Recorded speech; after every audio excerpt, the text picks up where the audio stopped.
Hello, everyone. This is Jay Dobbins on the Marvel DC Multiverse, and I'll be doing a second trailer reaction to Black Panther Wakanda Forever. So get ready.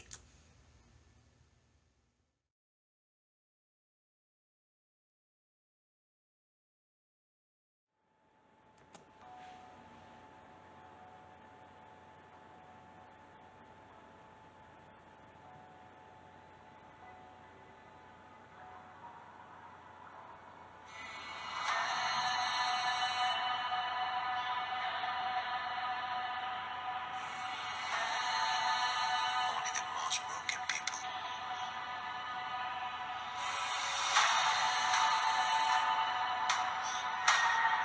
can be great leaders.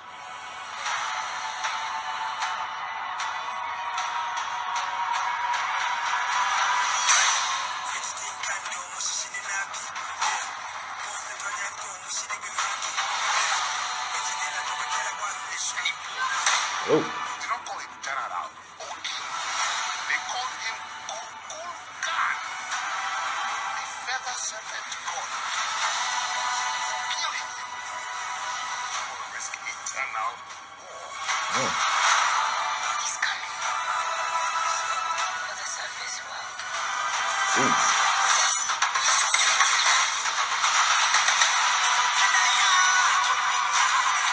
You know what you whisper.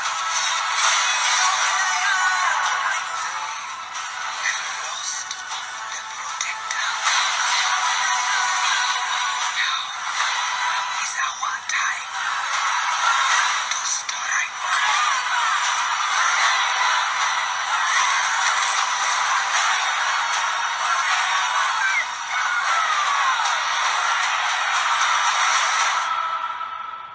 Show them who we are.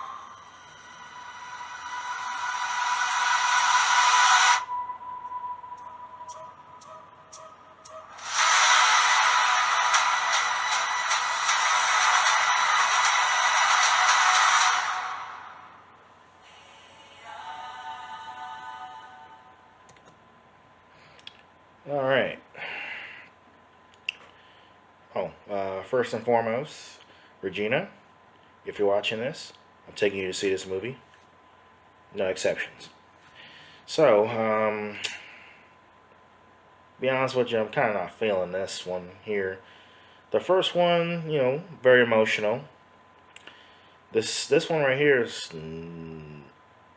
it's the trailer's okay. You know, I'm not really hyped about it. I was more hyped about the first trailer, or teaser rather, than this one. Um, so anyway, of course, this is a helmet from his first suit from Civil War, Captain America Civil War.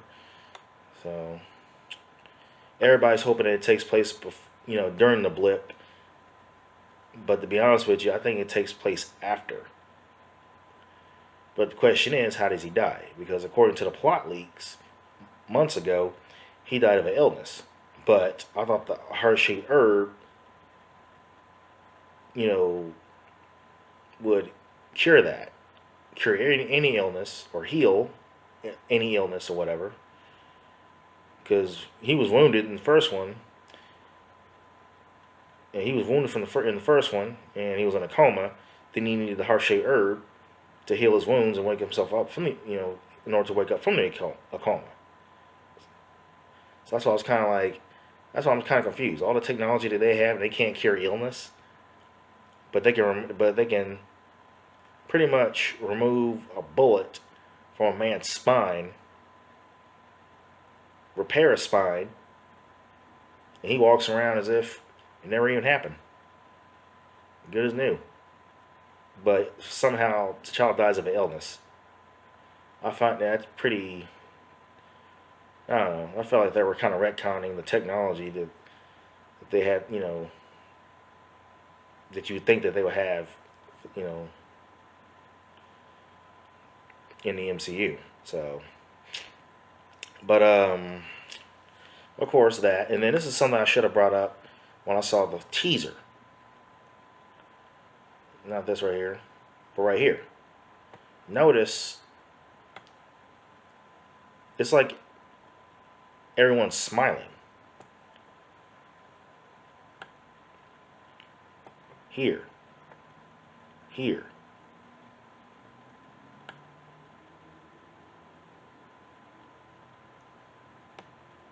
Then here. Here. Here. Look like there's people smiling in the background here. So I'm thinking, okay, man's dead, or the character is dead, but yet everybody's smiling. I don't get that. I don't know. I've been to enough funerals to know nobody smiles during a funeral. So, yeah, this was in the first teaser. So I should have brought that up then, but I don't know. I kind of noticed it, you know, and I was like, wait a minute. Seeing this part, I was like, oh, wait a minute. This was in the first trailer. I should have brought it up then. I was so emotional, I wasn't even paying attention to this, pretty much. But yeah, like I said, it's all right. It has Namor painting, so, and obviously he's not underwater doing it. So, yeah, Shuri, of course, because in Avengers Endgame, Shuri had also been the victim of the Thanos snap herself, along with her brother. So, there's no way that this takes place during the blip. So I think it takes place after. Of course, you got the mural of Chadwick Boseman's T'Challa. So, and obviously this takes place underwater. So, get to see more of the Talocan. So, and you got the the new and improved throne room.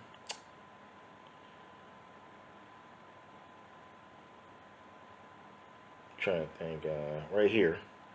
I was told that Lake Bell was going to be in the trailer from What If. She played the voice of Black Widow. I heard, they said that this was supposed to be. I'm guessing this is her. Because I had some people telling me, he's like, oh yeah, Lake Bell's in that movie too. Even though, and I was like, wait a minute, wasn't she the voice of Black Widow and What If? And then of course they're like, yeah. But she's like, oh, I was like, where was she at? She's like, oh yeah, she's the one that shot at, I don't know.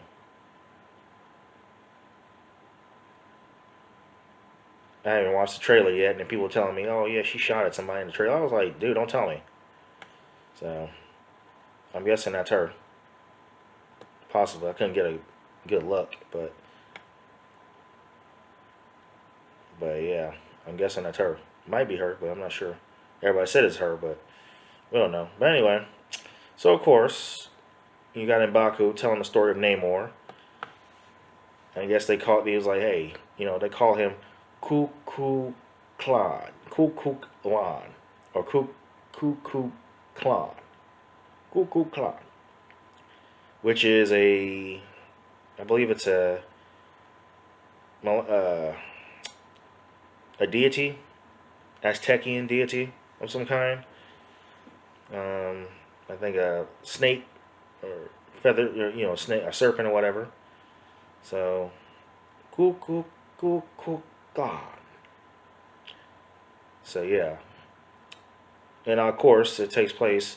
Obviously, Namor's, not Atlantean. He's Tulakan, and obviously the origins, the Tulakans, or what supposed to be Atlanteans, are pretty much based off of the Mayan and Aztecian culture. So, but yeah, and he said that killing him will cause an eternal war. So yeah, I kind of believe it. Atlanteans probably will never stop until Never last Wakanda's dead, probably. Then, of course, you got him floating around, like a little fairy with little wings. So I'm guessing, because in the comics, the wings didn't do all that, flapping around like Tinkerbell wings. Because in the comics, they were still, so. But obviously, the wings are what enable him to fly. So. But yep, floating around. And of course, they try to, I guess, mercenaries or I guess soldiers try to rob the ship of the vibranium. And I'm guessing looks like they're undercover. Look at she undercover. And of course, here comes Namor, a reflection of Namor. Look like he's pissed off. I'm guessing that's when he floods the throne room. And of course, you got Riri Williams. So, and of course, you got the little fight scene here. Bam. And you got the Telecans, or the Atlantean, the Telecans rather, floating around. So here's Namor. So yeah, a little car chase scene here. Of course, obviously it's based off of the X-Men comics, X-Men versus Avengers, when Namor has the Phoenix Force, and that's what gave them the ability to flood pretty much most of Wakanda, killing off a whole lot of people. So I think he probably, I don't know, I didn't read the comic books. I should have, but I believe he flooded most of Wakanda, or either the entire coast. So, the entire city. That's what I'm thinking. Which probably explains the intergalactic Wakanda. But yeah, I could be wrong. So I gotta read the comic. I gotta read the intergalactic comic books again. I also gotta read the X-Men vs Avengers comics to make sure that I'm right. But yeah, and of course she's sobbing. So I don't know. I hope it's not the Ramona who had passed, because I think she survives. But obviously it's somebody close to her, and I don't know. I don't know who Namor kills here.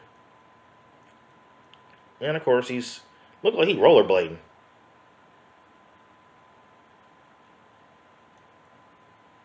Oh, and then of course you got Riri Williams' Mark One armor. So there she go.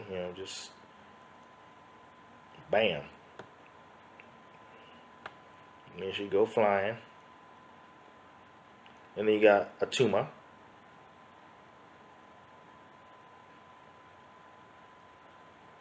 So yeah, I'm guessing this is gonna be another.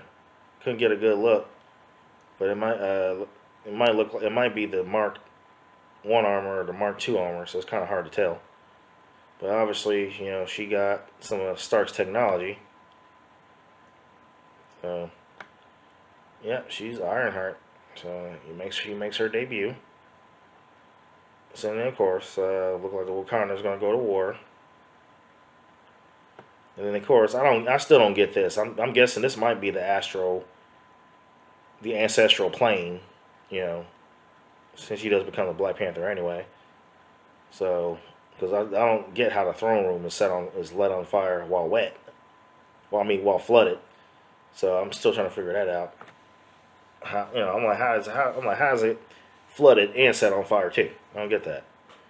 So like I said, it's possibly thrown. Like I said, possibly the ancestral plane, or maybe it's a dream. I don't know.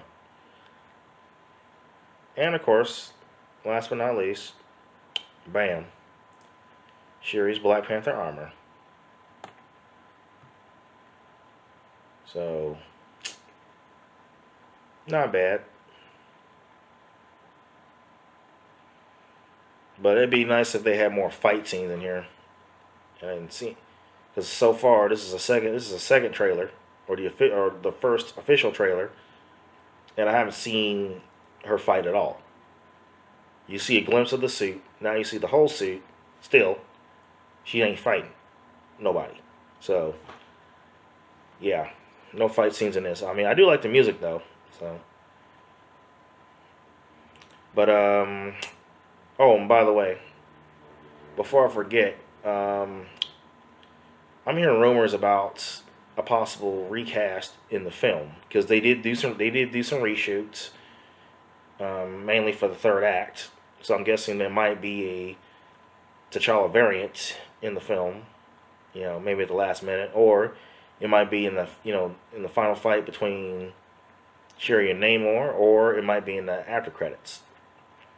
And it's a possibility that one of the actors, who goes by the name of Curtis Bannister, who specializes in theater, is possibly, I'm thinking he's going to be the new T'Challa variant, or the new T'Challa, the variant, of course, because he's the only actor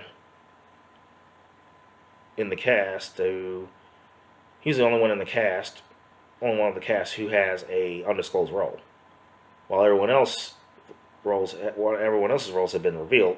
His is the only one who's undisclosed. So I'm guessing Marvel Studios found out T'Challa, but they're not, giving that information away. So because they're keeping a tight lid on this movie, and they want us to be surprised. So obviously,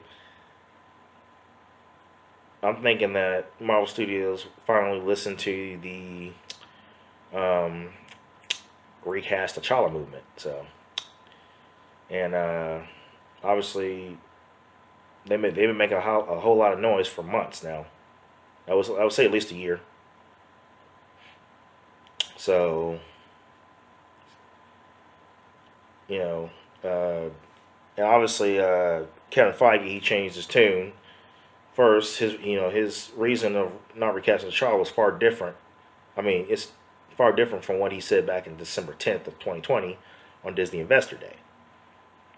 Yeah, he said, because he said that the role was so iconic, and he was I'm trying to think what else. Transcended, the character transcended. So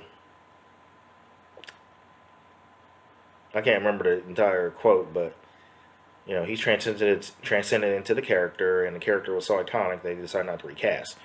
Now, but in an interview with Empire magazine, they brought up the recast of T'Challa movement, and of course they asked why. He explained why they decided not to recast, and he said that he felt like it was much too soon.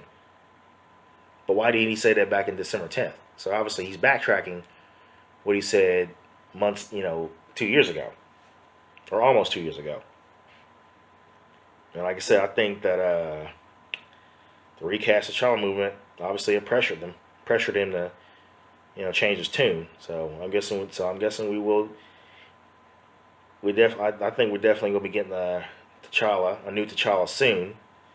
Maybe in Black Panther 3, or most likely, I would say most likely in Black Panther 3, or maybe in this film. I'm thinking, in my opinion, it might be sooner than you think, but we'll see once the movie comes out. So, but I'll definitely be keeping my eye on Curtis Bannister for sure, because I think that he's gonna be the new T'Challa. You think they would go after an A-list character, you think they would go after an A-list actor, but I guess they decided to go after someone who's not well known. However, Curtis Bannister is well known in theater. Not by millions, but I'd say at least, thousands, maybe hundreds of thousands. But if I'm right, he's definitely going to be the new face of the Marvel Cinematic Universe for sure. So, but special effects, were interesting. I like the cinematography. The plot is okay. I feel like they should have done more with this, but more fight scenes to kind of hype it up. But I don't know. So, and I doubt this movie will make $1.35 billion, or $1 billion at least. If anything, it might be 500 million or 700 million. I'm not really sure. But as far as the $1 billion mark, I doubt it.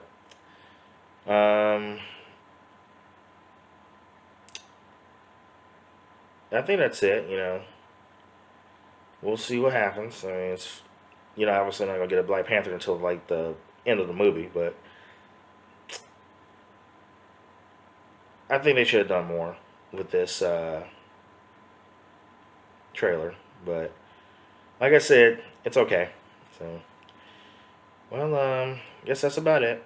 Oh, and by the way, shout out to Theo B and E-Man, and also trying to think. By the way, thank you so much, guys, for following me, for sure. So, and of course, let's not forget, he's another YouTuber who followed me.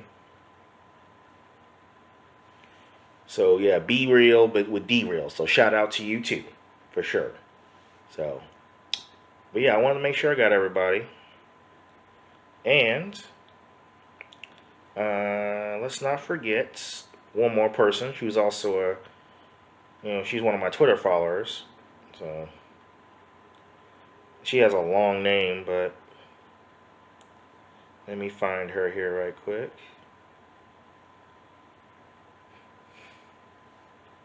Yeah, I should have wrote this down. So,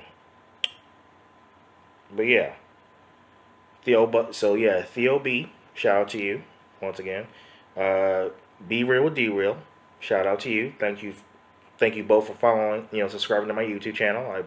Your support means a lot to me. And of course, let's not forget BC Justice, hashtag Save T'Challa, hashtag Black Adam. So shout out to you. And I'm definitely going to send you this link too when I'm done. So and also thanks to He-Man for shout out to you too. Thank you for starting this movement. And I did sign your petition, no doubt. So shout out to you too. And I'm real honored to be one of your supporters for the recast of T'Challa, movement. So that you have started. So, but yeah, I guess that's everybody. So, till next time. I hope you enjoyed that trailer reaction. Please hit the like button, subscribe button, and notifications bell below so you can receive notifications for upcoming videos like this and others as well. Until next time.